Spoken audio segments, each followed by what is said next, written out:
Reverend Father, ladies and gentlemen, good morning. As a young child, my life was not as stable as it should be. My birth mother drank alcohol and did not take care of us like she should have. At the age of 3, I was put into foster care and eventually placed with the family who adopted us. As I got older, I found it very hard to trust, especially my mom. I was so afraid she would give up on me and that I'd have to go to a new family again.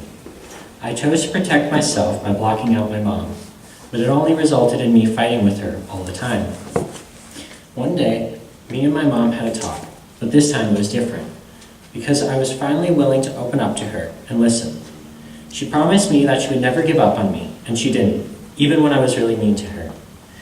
That day I decided to trust her, and the result was a dramatic change in my relationship with her. It was through this experience with my mom that the foundation was set for me to understand the meanings to trust Christ and to understand how to follow him, even when I don't know how it will turn out in the end. I often compare my life with the icon of the ladder of divine ascent. It is an icon that shows many different people at different points in their spiritual journeys. Some of the people have just begun that journey and are at the bottom of the ladder.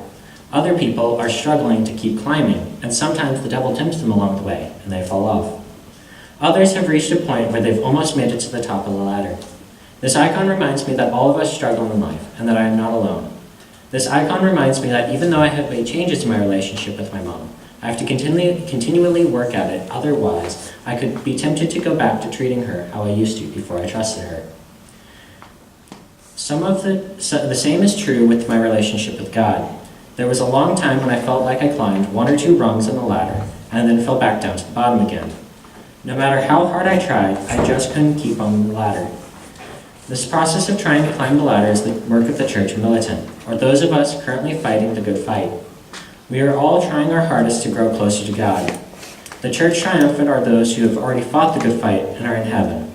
In Matthew 4, verses 18 through 22, we learn that the disciples Peter and Andrew literally left their jobs just when Jesus asked them to follow him. It took a lot of faith on the part of Peter and Andrew just to follow Christ. How would they pay to feed their family? Where would they sleep at night? There were so many questions that remained unanswered, but they trusted and had faith in Christ that he would take care of their physical needs. They also realized that nothing else mattered and they needed to immediately follow him. My parents have taught me that everyone will struggle in life and that I have to remember to endure and keep trying to overcome anything I'm battling. It takes commitment in order to achieve a goal. That commitment takes endurance and a pledge to see it through to the end. In this way, my parents have taught me that everything worth pursuing takes commitment. Where does this leave me? How can I follow Christ today? I realize now that there will be events in my life that I will not have control over. It's a little scary thinking that someone I love very much could disappear out of my life again, or that my life will not turn out the way I hope it will.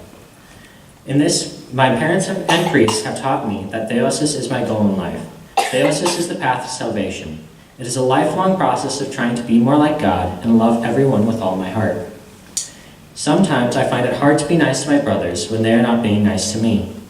I am glad I can be reminded by my priest that I need to forgive others and constantly seek forgiveness myself as well.